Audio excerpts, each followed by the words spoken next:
Hi guys, welcome back. I hope everyone is doing well and healthy. Ready, usually I would say, ready to get moving, but today we're not moving. We are just chatting, continuing our chat from last week. So if you haven't seen our chat from last week, I really don't know which one it is. Is it this one? One of them. Anyway, I'm going to put it up there. We're talking about yoga and, appropriation, and really I feel, it is my job as a yoga teacher to make sure that I'm not appropriating, that I'm really making use of and teaching what yoga is. I'm not only teaching one little aspect of what yoga is. So that is going to be my attempt for today. That's what I'm going to be doing. I can also say that I also have a lot to learn, and like we spoke about in the previous video, it's also very focused on experience, so I have a lot to learn and I have a lot to experience myself. Before we get into the video, I think I may have mentioned last week that I have been thinking of posting some chats more on a regular basis. You guys know that I study, right? That I'm a student. So, it would just be a little bit more on my plate. So, in order to sort of reduce the load of shooting a video and editing and posting, I'm thinking maybe not edit. Maybe just an intro and an outro, or just an intro. Otherwise, this will just be me. If something happens, it's not my fault. Maybe if it's really bad, or if I leave and I come back, then I'll just cut that out. Hopefully these birds won't disturb too often. Just to give you guys the gist. Okay. So I think that's all that I really wanted to say on that. It may be a bit different, seeing that I'm just going to be myself, unedited. All right, so like I said, today we're looking into what yoga is, a little bit more at least, really tackling and avoiding appropriation, because experiencing and enjoying the practice in a limited way, and not at least trying to educate yourself on what the rest of the practice is, I think in part is appropriation. Okay, so just to summarize, last week we spoke about how yoga is a very spiritual and personal journey. We spoke about the philosophy of yoga, in that the intent is to help us transcend time, to transcend our limited understanding, and to transcend suffering, so that we reach a higher point. And today we're going to talk about the steps that we take in order to reach this highest point. And this highest point is called Samadhi. And this refers to union. And that is believed to be what the ultimate truth of this universe is. Union. So, union with each other, union with the universe, union with that which is divine, that which is greater than us. Getting a bit hot. I didn't realize the sun would be so warm. Anyway. Before we get into those steps that we're going to take, we're going to talk about the different types of yoga, just to touch on them a little bit. I've got my notebook here. The wind took my pages away. So we're just going to talk about the different types of yoga very briefly. I'm not going to go into detail about them. And then we're going to go into those steps. Okay, so the types of yoga that we are going to talk about is going to be Hatha Yoga, Bhakti Yoga, Tantra, Karma Yoga, and Jnana. I think it's pronounced Jnana. It's Jnana, but I think the J is silent. So it's either Jnana or Jnana. and Raja Yoga. So the first one, Hatha Yoga. So Hatha Yoga refers to vitality. This one is the yoga that focuses a bit more on movement, and so we can say that that is what we've been practicing together on this YouTube channel, focusing on movement, focusing on really getting the blood flowing, getting the heart beating, getting the breath moving through the body. It can also then refer to pranayama, breath work, because we get the air moving, and air really is the source of our vitality. What else was I going to say about air? Also, when we breathe, especially with certain breathing techniques, we can really get our blood flowing as well. So that's then Hatha Yoga. The next one is Bhakti Yoga. That refers to devotion to learning, devotion to the divine. So learning the divine, basically. And this ties into Tantra, but we'll speak about Tantra next. So this one is a very personal practice, spending time on your own, contemplating the divine, basically. And like I said in the previous video, yoga is a very spiritual practice, and it does believe in, a higher truth than to what we experience in this life. So with Bhakti Yoga, that really focuses on that, on learning this higher truth and getting in touch with it. And coming into Tantra, I'm sure many of us know, I wouldn't say it's a bit controversial, but when people think of Tantra, people think of sex. But that's not what Tantra is. It's not all that Tantra is, and it's actually it's that thing of just limiting what you hear about something. And I think especially when it comes to something like sex, because, in this world that we live in, sex is a controversial thing, but at the same time, it's something that catches people's attention. I guess that's what happens with controversy. And you sort of just forget about everything else, and that then becomes the focus, whereas Tantra has so much more to it. So according to my understanding, Tantra is, the word Tantra refers to discipline. And so it's not just about, like I said, sex. It's not just about lust, but actually it refers to learning discipline, and eventually we get to a point where we then reach this highest truth, Samadhi. And Tantra makes use of all the forms of yoga: mudra, pranayama, asana, and sex is involved. So let me explain this aspect. Tantra, so Samadhi, or we can then speak into, this is also one of the parts that Tantra focuses on.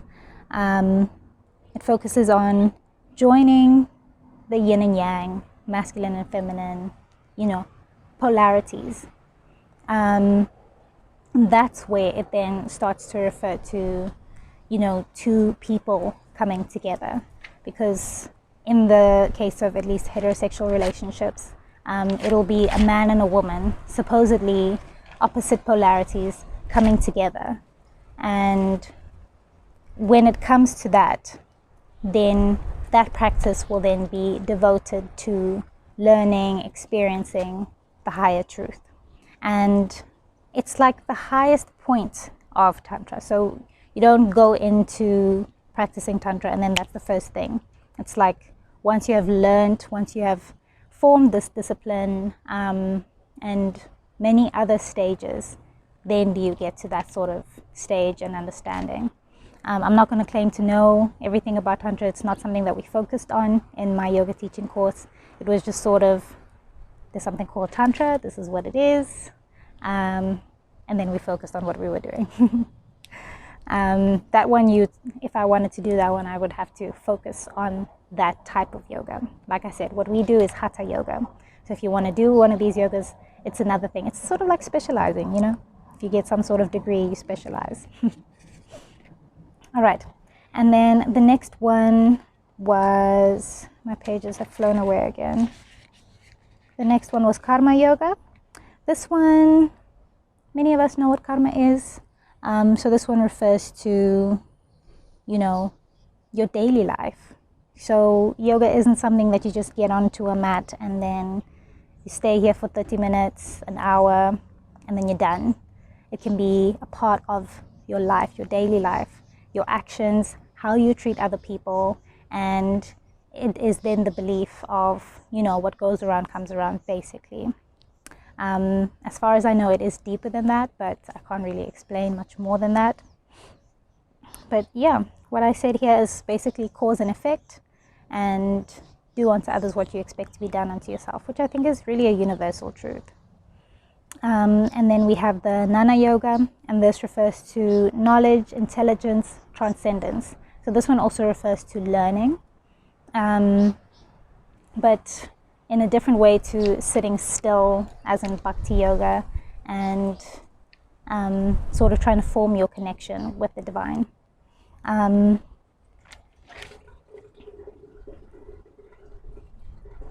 Yeah, this is not a good place to film. Raja Yoga. Raja refers to royal. So the note that I've put in here is stilling the mind so that we achieve self-realization. I'm not going to say much more on that one. So those are a few of the different types. According to my belief, according to what I know, there are more. But yeah, there's maybe too many to explain in one video, or I would have to dedicate a whole video to that rather. All right, and then the next thing that we are talking about is our steps to reaching Samadhi. So I think, as you can imagine, in the different types of yoga, these steps are gone about in different ways. But at the base level, it's all the same.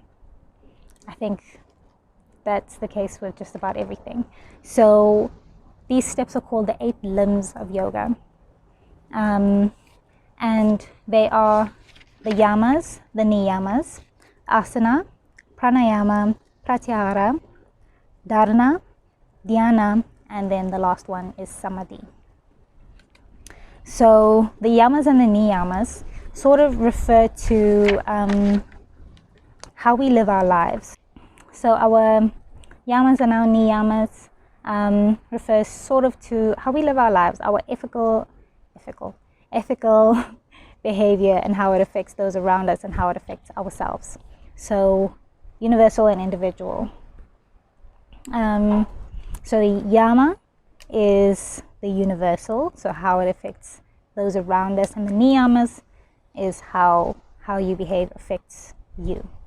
Okay, so let's talk about our Yamas. Within the Yamas, we have Ahimsa, Satya, Asteya, Brahmacharya, and Aparigraha. I hope I'm pronouncing these things right.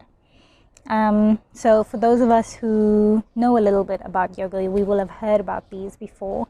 And one of them that we speak about quite often is Ahimsa. Ahimsa directly refers to non-violence, and a way to help our understanding of what it really means, because a lot of things can be lost in translation, is to look at the opposite. So the opposite of Ahimsa would then be violence, or aggression, fighting, hostility, brutality, cruelty, and sadism. So as I'm sure you hear here, it's not just fist violence or gun violence or things such as that. It's also how you speak to the next person.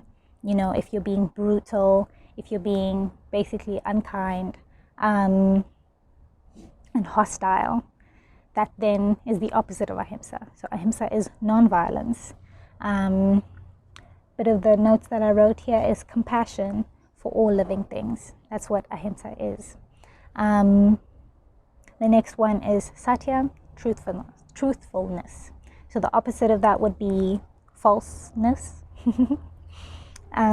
So if you are deceitful, if you're dishonest, if you are two-faced, insecure, and if things that you say have double meanings, which I think is similar to being two-faced.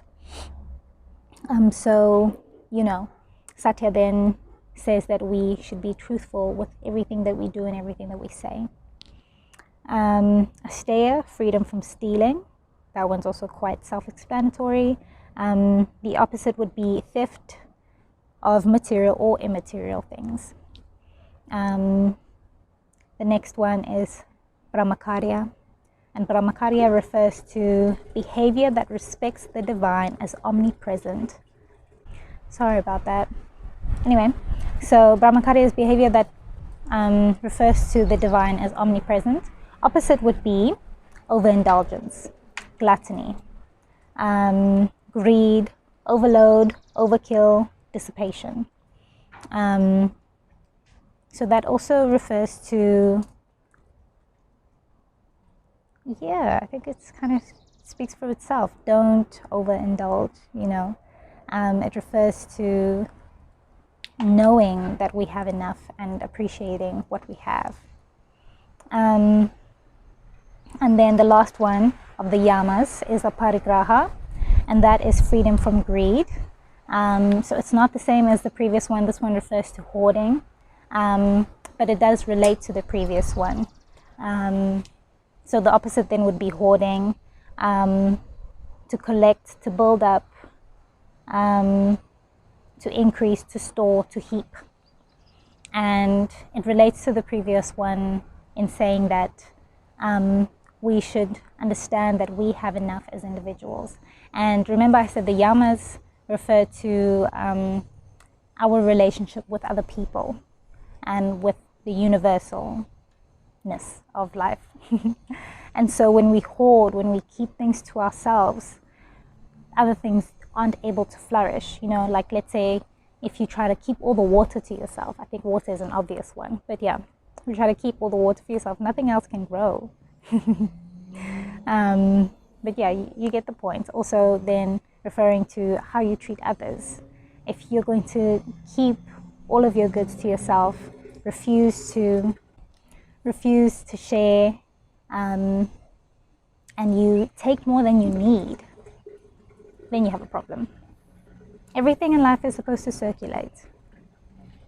Okay, so those are our yamas. Moving on swiftly because I think this video is already getting long. We are going to talk about now our niyamas, so our individual ethical and disciplines, ethicality. Anyway, so here we have socha, santosa, tapas, svatyaya, and isvara pranidhara, dana. It's a bit of a long one. So socha refers to purity of body, mind, and environment. The opposite here is then impure, contaminated, dirty, polluted, infected, poisoned. So keep yourself and your environment clean. It'll be good for you. Santosa, contentment. So the opposite of santosa would be discontentment, anger, annoyance, irritation, disapproval, unhappiness, lethargy. Oh no, lethargy is the next one, my bad.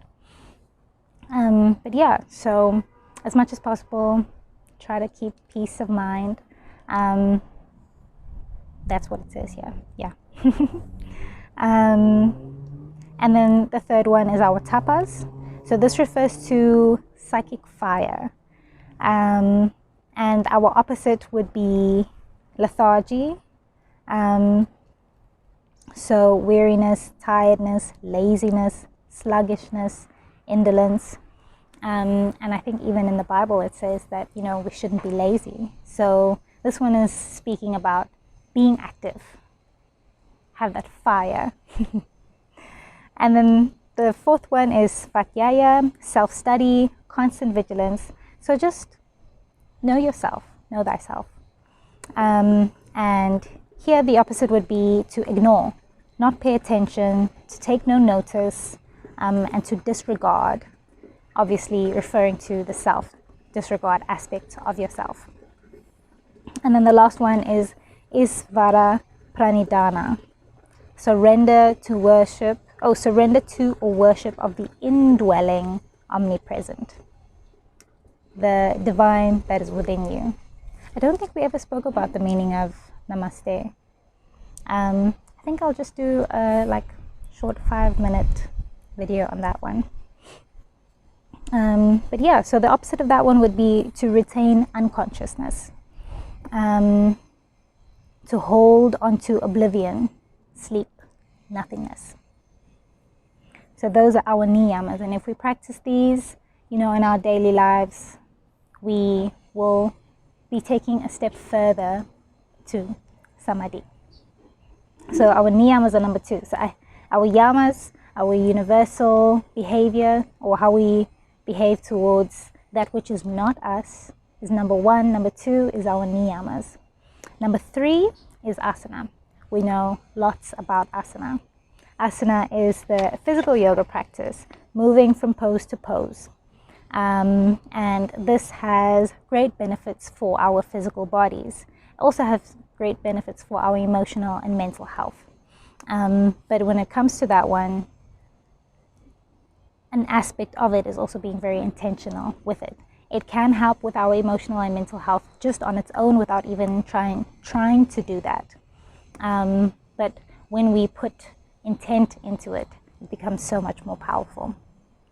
So yeah, it's the physical practice. It increases our flexibility, it increases our strength, it increases our cardiovascular system, it increases our balance, and yeah, lots of benefits. I won't speak too long on that because we've experienced this one. Our next one is pranayama. So you'll realize that pranayama is actually seen as higher than asana. For me personally, when I learned this, I was actually quite surprised because it was like, well, we breathe all the time, but I guess we also move all the time. Not necessarily, we don't really move while we sleep, at least not much. So, I was under the understanding that since we breathe all the time, it shouldn't be such a big deal. But the breath is our source of life. And if we can control our breath, we actually can affect many internal things in the body, or internal things of the body. I said in twice.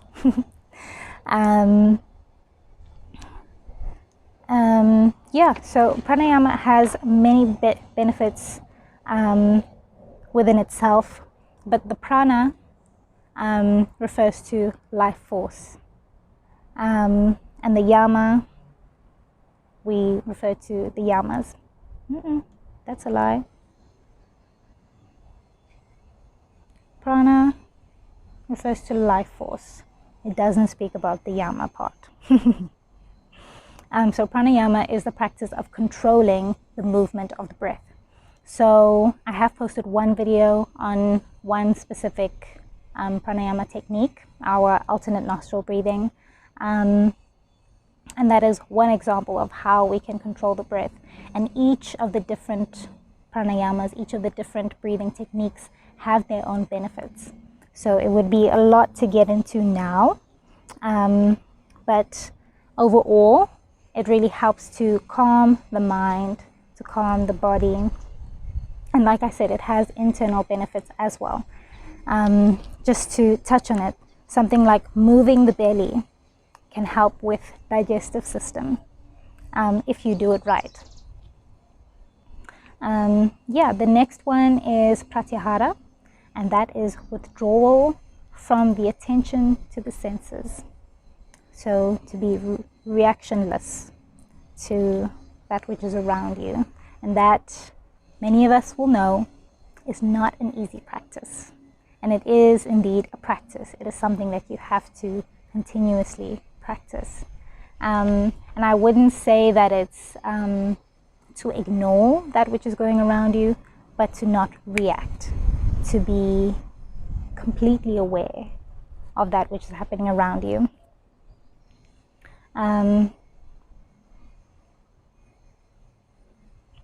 this also refers to, so withdrawal of the senses, this also refers to fasting every here and there. I'm just seeing here, it also says withdrawal from nourishment. I just don't want to forget anything, So when we do this, the senses actually become extraordinarily sharp, rather than, how they usually are, and we become the masters of our senses instead of being the servants to our senses.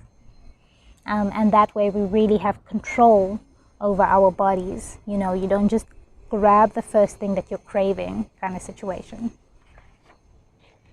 And then Dharana. Dharana refers to contemplation or concentration on an object.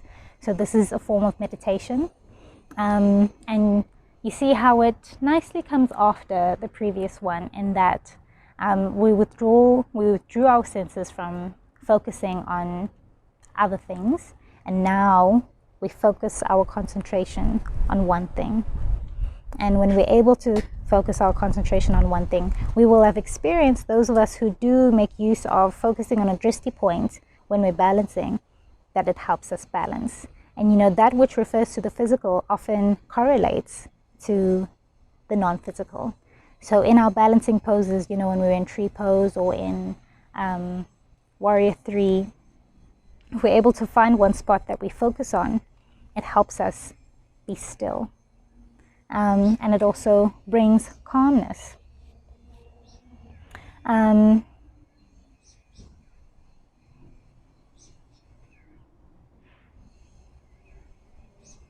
Yes, so as we focus the mind on one activity, all other things fade away. And then number 7, Dhyana, devotion, meditation on the divine. So now we're not focusing on like a ball. We're focusing on the divine, which is within as well. So when we speak about devotion, we're not speaking about religious devotion. We're speaking about something that is separate from religion. We can believe in God and believe in the divine without naming it a god, without having to be a part of a specific group that holds the same beliefs. Like I said, this is a very personal practice. It's not really about a certain group. And so that's when it becomes religion. Religion also then refers to reading a certain book to tell you how to live your life. And here we're also getting a few pointers, but it's very personal, and it's what you're going to do. And at the end, it's only going to affect you. That then refers to karma. So it involves concentration upon a point of focus within the intention of knowing the truth about it, is what I have here. So when the mind is focused on one thing, the mind is able to transform into that object. Hence, when one focuses on the divine, they become more reflective of it, and they know its true nature. And this one, we've taken many steps before we've gotten to this point, and it requires a lot of discipline. It requires a lot of focus. So in the beginning, we disciplined ourselves with how we treated other people. Then we had focus, we had intent, we had awareness and discipline with how we treated other people. Then that focus, intent, awareness, and discipline to ourselves. And now into our movement, into our breath, into withdrawing from our senses. And then when we get to a point where we can sit still, focus on one thing, sit in meditation for an extended period of time, we focus on an object, and now we remove that object and we just focus on the divine, which we all know we can't really see, we can only experience. And then the last point then becomes Samadhi, union, communion with the essence of the divine. So the previous one that you can see leads up nicely to this last one, as many of them do lead up nicely to the next. So yeah, Samadhi refers to union or true yoga. So that's what yoga really means, union. So ending separation that is created by the I and mine idea. The mind does not distinguish between the self and the non-self, or between the objects contemplated and the presence of contemplation. It's very philosophical. And that is the point of yoga, or the intent of yoga, according to what I have learned. My belief is that yoga is something that we can continuously learn, and that's why it's called a practice. You know, you can master the headstand and this difficult pose and that difficult pose, and you can sit in meditation for an hour, but we still have more to do, still have more to go. And, you know, with the one course that I've taken, I don't think that I know everything that there is to know about yoga. So yeah, if anyone has any pointers or any things that they'd like to add here, please do. Leave a comment down below. And yeah, I'd really love to have a conversation with you guys about it. If you enjoyed this video, if you learned something, please give it a like. Please subscribe if you haven't already. And yeah, I'll see you guys in the next video. Bye.